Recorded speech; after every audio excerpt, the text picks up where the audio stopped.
अस्सलाम वालेकुम वरहमतुल्लाहि वबरकातुहू। डियर स्टूडेंट्स, आज का हमारा टॉपिक है फैक्टर थ्योरम। यानी इस थ्योरम की मदद से हम किसी भी डिवाइज़र को चेक कर सकते हैं कि ये डिवाइज़र जो है ये फैक्टर है या नहीं। तो देखें, the linear polynomial x minus a, यानी ये जो है ये यहाँ पर डिवाइज़र है, ठीक है। अगर ये डिवाइज़र जो है is a factor of the polynomial, यानी इस पोलिनोमियल का ये डिवाइज़र जो है वो फैक्टर हो, किस सूरत में, जब उसकी रिमाइंडर जो है वो 0 के बराबर हो। मजीद देखिए, हम इसको प्रूफ करते हैं पहले, उसके बाद हम एग्जांपल्स भी देखते हैं। तो polynomial x is divided by x minus a, यानी इस पोलिनोमियल को हम x माइनस a से डिवाइड कर रहे हैं, ठीक है। तो x माइनस a से जब हम डिवाइड करेंगे देन बाय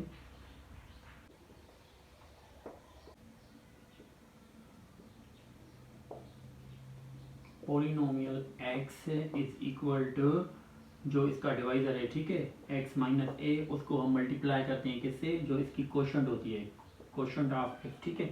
उसमें हम क्या ऐड करेंगे, रिमाइंडर। अब हम इसमें रिमाइंडर ऐड करेंगे तो वो इक्वल होता है किसके, डिविडेंड के इक्वल होगा, यानी ठीक है। तो नाउ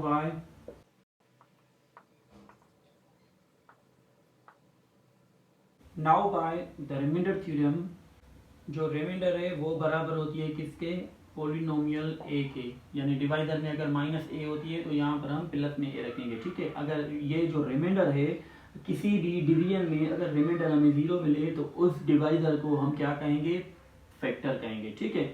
तो यहाँ पर हम लिखेंगे then x minus a is one of the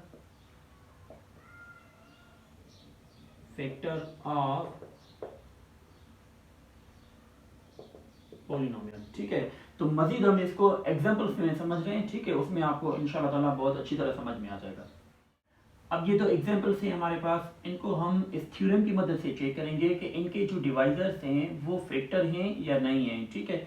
तो ये किस सूरत में फैक्टर होंगे कि अगर हम इनको डिवाइड करें, एक्चुअल डिवीजन हो या रिमाइंडर थ्योरम की मदद से डिवीजन हो, तो उनकी अगर रिमाइंडर जो है वो 0 आएगी तो ये डिवाइजर इस पोलिनोमियल का फैक्टर है, ठीक है। तो चेक करते हैं। सबसे पहले ये जो फर्स्ट एग्जांपल है इसको हम एक्चुअल डिवीजन से भी चेक करेंगे कि इसकी रिमाइंडर क्या है, और इस थ्योरम की मदद से भी चेक करेंगे कि इसकी रिमाइंडर क्या है, ठीक है। तो सबसे पहले हमें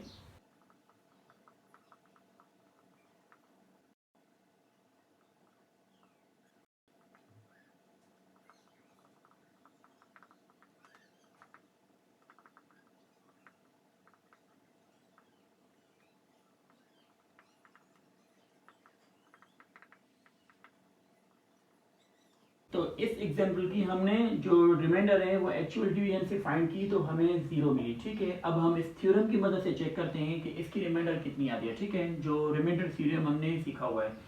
तो सबसे पहले हम रखेंगे polynomial x is equal to 3x cube minus x square minus 22x plus 24।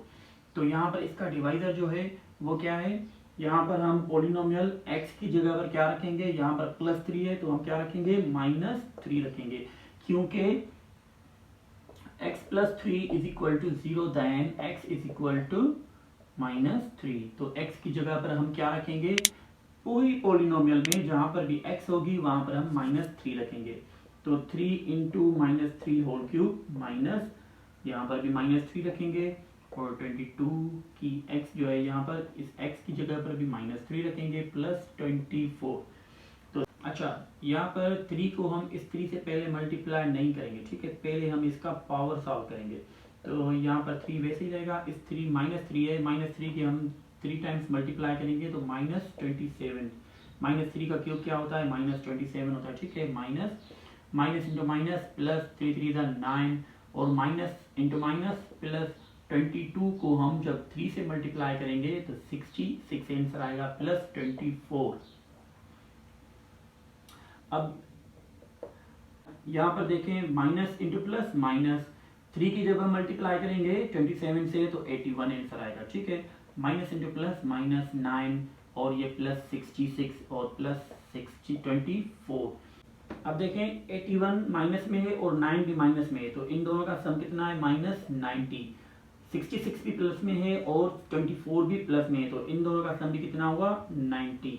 तो -90 और +90 किसके इक्वल है, 0 के इक्वल है। यानी इसकी जो हमें रिमाइंडर मिली वो क्या है, माइनस, यानी जो इसकी हमें रिमाइंडर है वो क्या मिली, 0 के बराबर मिली।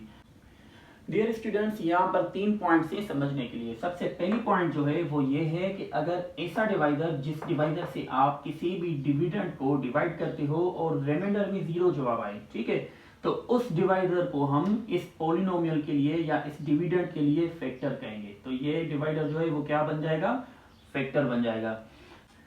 और जो दूसरी पॉइंट है इसकी वो ये है कि अगर x+3 इस पॉलिनोमियल का फैक्टर है, ठीक है, तो ये जो -3 है, ये -3 जो है ये इसका रूट बन जाएगा। क्या कहेंगे इसको हम, ये रूट कहलाएगा, ठीक है। और तीसरी पॉइंट जो है, अगर ये रूट किसी भी पॉलिनोमियल में रखने से पूरी पॉलिनोमियल का हमें आंसर अगर 0 मिले, तो इस -3 को हम रूट ऑफ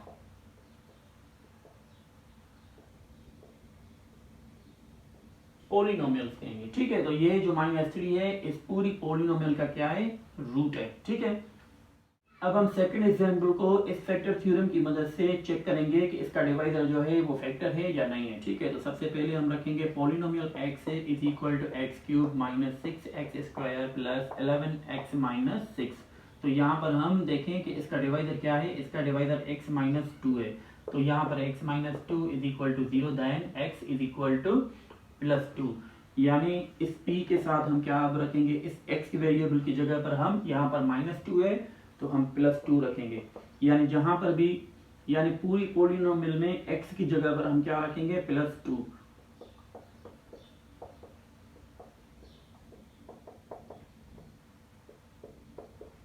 अब देखें 2³ is equal to 8 - 6 into 2² is equal to 4 plus 11 की 2 से मल्टीप्लाई करें तो 22 - 6। अब 6 की 4 से मल्टीप्लाई करेंगे, ये 8 सेम रहेगी। 6 की 4 से मल्टीप्लाई करेंगे तो 6 4 24 प्लस 22 - 6। अब ये 8 भी प्लस में है और 22 भी प्लस में है, तो इन दोनों का सम 30 हुआ। -24 और -6 इन दोनों का सम भी -30 हुआ। तो -30 और +30 is equal to 0 which is equal to reminder. यानी इस पॉलिनोमियल की रिमाइंडर क्या है, 0 है, ठीक है। तो अगर किसी भी पॉलिनोमियल में x की वैल्यू रखने से रिमाइंडर 0 आए तो उस वैल्यू को हम रूट कहेंगे और उस डिवाइजर को हम क्या कहेंगे, फैक्टर, और इस 2 को हम कहेंगे रूट ऑफ पॉलिनोमियल।